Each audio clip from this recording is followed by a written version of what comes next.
I'm on the moon. I'm on the moon.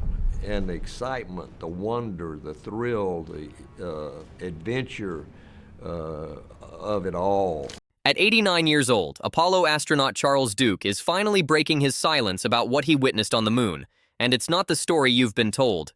Duke's place in history is unlike anyone else's. He's the voice who guided Neil Armstrong to that first step from mission control, and, later, the youngest human to leave footprints on the lunar surface. After decades of watching Apollo 16 fade into the shadows of more famous missions, Duke is ready to share the unfiltered truth. But the question is, what exactly has NASA overlooked for more than 50 years? The invisible astronaut's dual vision. The funny thing about Charles Duke is that before he ever set foot on the moon, the world already knew his voice. Millions of people watching the Apollo 11 broadcast heard him speak from Mission Control in Houston with his thick southern drawl, steady but full of emotion. When Armstrong announced, "The Eagle has landed," it was Duke who replied, "Roger, tranquility, we copy you on the ground. You got a bunch of guys about to turn blue. We're breathing again." That single line made him part of history before his boots ever touched lunar dust. And yet, Duke wasn't the one getting the ticker tape parade. He wasn't the man planting a flag. He was the invisible astronaut, the voice in the background guiding giants while quietly waiting for his own chance. That dual role shaped him in ways few people appreciate today. Think about it. When you're Capcom, you are the lifeline between Earth and space. Every word you speak is filtered through the pressure of millions of viewers, every slip or hesitation magnified. And for Apollo 11, there was zero room for error. Duke carried that weight in his voice, and when Armstrong and Aldrin touched down safely, he shared in their triumph, not as a passenger, but as a guardian. But that role came with a strange psychological twist. Imagine being the calm guide who talks humanity through its greatest leap while knowing you're still stuck on the ground. You live the mission in your bones, but from the wrong side of the glass. Duke later admitted that the tension of those moments never left him. He wasn't just a voice. He was a participant who had to hold back the deepest urge, to be there himself. That's what makes his later mission so unusual. Unlike Armstrong, Collins, or Aldrin, Duke didn't just carry the memory of walking on the moon. He carried the double vision of being both earthbound and moonbound, of being the one who steadied voices trembling in space, and the one who later heard his own voice echoing inside a helmet on another world. And here's the part that gets overlooked. No other living astronaut has quite this perspective. Duke is the only man who is both the emotional anchor of Apollo 11 and the explorer of Apollo 16. His words from Houston were replayed worldwide, his southern drawl recognized across continents, yet he remained a name few could place to a face. Invisible until he wasn't. In recent interviews, Duke has opened up about what that duality really meant. He said guiding Armstrong and Aldrin felt like being a father watching his kids take their first steps. When he finally got to walk on the moon himself, he couldn't help but compare the experience, seeing firsthand what he once only imagined from mission data and grainy video feeds.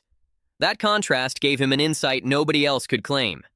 For decades, he kept most of these reflections quiet, overshadowed by the bigger names and louder stories. But now, in his late 80s, Duke is finally breaking the silence. And it matters, because his story isn't about aliens or lost civilizations. It's about how being both the invisible witness and the hands-on explorer makes him the ultimate lunar guide. So, when he tells us today that we missed something about the moon, it isn't just another astronaut reminiscing. It's a man with two vantage points, finally stitching them together. But here's the cliffhanger. When Duke finally reached the lunar surface, what he saw wasn't what he had prepared for in all those long hours in Houston. It didn't match the simulations, the data, or even the stories Armstrong and Aldrin had brought back. His experience challenged everything he thought he knew about our celestial neighbor, and the question we have to ask is, what exactly did Charles Duke see on the moon that made him speak out now, before time runs out? Visual revelations, what the youngest moonwalker actually saw.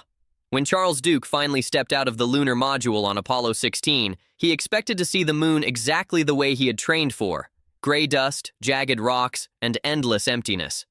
But what hit him first wasn't the surface. It was the sky, or rather, the absence of it. Imagine standing outside at night, looking up at the stars.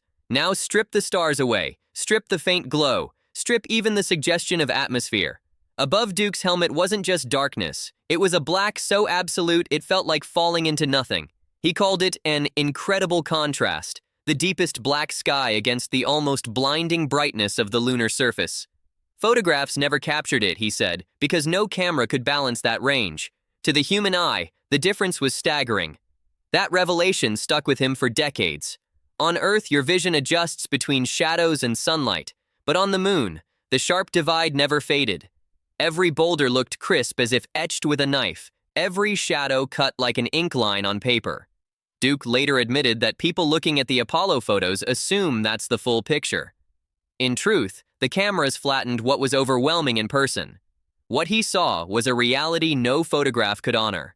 And here's the twist that still surprises people. They couldn't even see Earth. The most iconic image we think of, the blue marble hanging over a barren horizon, wasn't visible at all from where Apollo 16 landed. The Earth was directly overhead, positioned out of sight. Duke explained that if he tried to look up, all he saw was the inside of his helmet. The suit design blocked the very view most of us imagine as the highlight of being there. Think about that. Humanity assumes every moonwalker spent hours staring at Earthrise, overwhelmed by the beauty of home hanging in the void.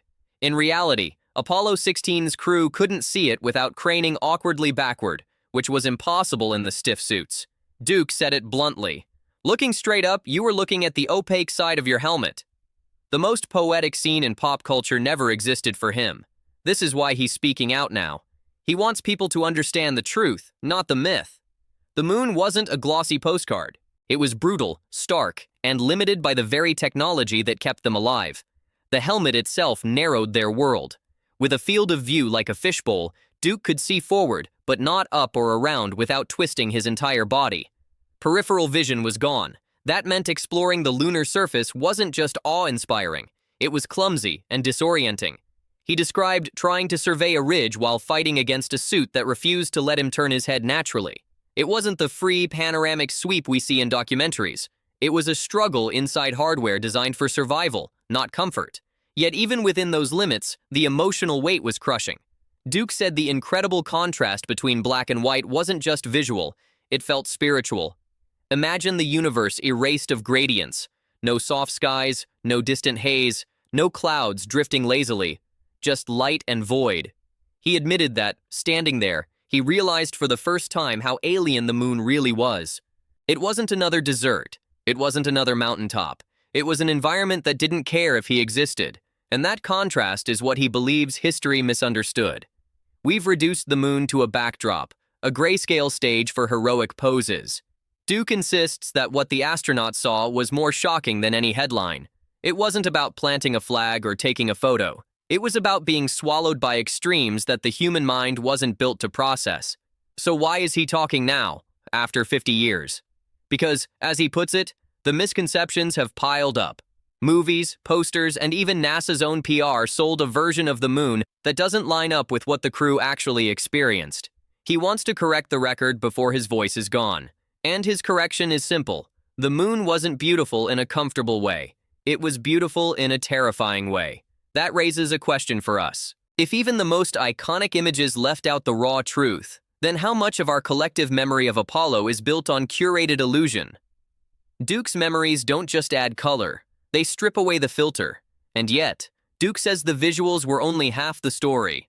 The part he's most passionate about today isn't the sky or the shadows. It's what they actually achieved on the ground, the science that history barely remembers. So, here's the real question.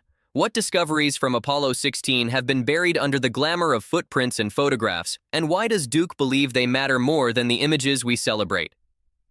The Forgotten Mission. Apollo 16's hidden scientific triumphs. While the world still obsesses over Apollo 11, the first step, the flag, the grainy broadcast, Charles Duke never forgets that Apollo 16 quietly pulled off achievements that changed lunar science forever. The problem? Almost nobody remembers them, and this eats at him.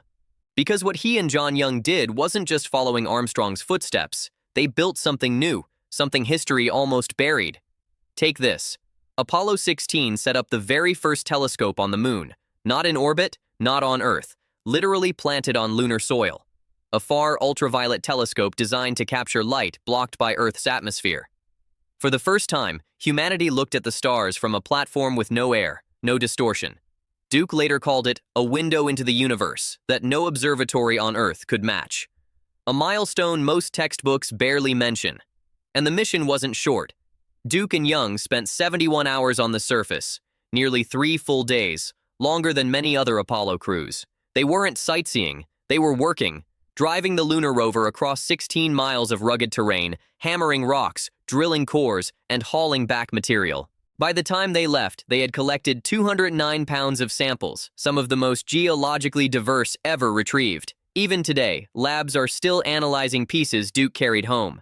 What makes this even more impressive is the instruments they hauled along. Apollo 16 carried X-ray and gamma-ray spectrometers to map the moon's chemical composition. These weren't gadgets. They revealed hidden fingerprints of iron, titanium, and magnesium, clues that reshaped theories about how the moon formed. Scientists still cite that data. Yet, when people talk about Apollo, it's 11, 13, maybe 17. 16 slips through the cracks, and Duke feels that sting. He's admitted Apollo 16 deserves more than a footnote. He knows it lacked the drama of Apollo 13's near disaster or the romance of Armstrong's first words. But in pure science, it was unmatched. His frustration is simple. If we forget the science, we've missed the very point of risking lives to go there. Still, Duke wasn't just a scientist. He was human, trapped in one of the harshest places imaginable, finding ways to break the tension. Enter the Lunar Olympics. During downtime, Duke and Young tried hopping like high jumpers. Duke managed a leap that sent him flying higher than expected, and when he landed, he fell backward. It could have been fatal. The backpack life support wasn't built for crashes. He later admitted it was stupid, but it reminded them they were still men, not machines. Even in lighter moments, Duke never lost sight of the mission. Every rock bag, every mile across the Descartes Highlands added to knowledge still reshaping planetary science. And yet, documentaries recycle Armstrong's footprint, Aldrin's salute, Lovell's radio calls. Apollo 16, one of the richest in discovery, barely rates a mention. That's why Duke has become more vocal. He's spoken out, given talks, and pushed museums to showcase Apollo 16's contributions. He knows time is short. He wants future generations to understand Apollo wasn't just flags and politics. It was unlocking secrets hidden in dust and stone. And here's the kicker. Some of Apollo 16's data is still being reanalyzed today, half a century later. In a sense, his mission is still alive. This leads to the tension defining his final years. Duke doesn't just want to celebrate Apollo 16, he wants to defend it. Because if Apollo 16's triumphs can be overshadowed, what happens when people start claiming the whole thing never happened at all? The Truth Defender. Duke's modern mission against denial. At 89, Duke has taken on a new mission, confronting moon landing deniers with the unshakable truth of his experiences. For him, it's no longer about proving he was there. It's about protecting a legacy that feels under siege. In recent years, Duke has found himself face-to-face with people who flat-out tell him Apollo never happened. Hackaday captured one of these moments when a reality denier cornered him at an event. Instead of losing his temper, Duke looked the man in the eye and calmly replied, "Sir, I was there." His voice carried the weight of someone who guided Armstrong down from mission control and then walked on the surface himself. That's authority no YouTube thread, no Reddit comment, no viral TikTok can match. But the denials still sting. Duke admits it frustrates him that half a century after humanity's greatest achievement, people call it a hoax. He doesn't shrug it off, he takes it personally. Because to him, when someone denies Apollo, they're not just erasing NASA, they're erasing the sweat, the risk, and the sacrifice of the men who strapped themselves into those rockets not knowing if they'd ever come home. And that's why he fights back. Not with anger, but with evidence. Duke methodically explains the details that only someone who's lived them could know. He talks about the 1/6 gravity that made even the smallest steps feel like controlled leaps. He describes the heat of the sun on his suit, the bone-deep silence when he cut the comms, and the weight of lunar dust clinging to every seam. He points to the 800 pounds of rocks still sitting in labs around the world, rocks that no backyard conspiracy could manufacture. His credibility comes from his dual perspective. He wasn't just the voice in Houston giving Armstrong go for landing. He was also the man out there, bouncing across the Descartes Highlands with John Young. That combination, Capcom and Moonwalker, makes him untouchable in these debates.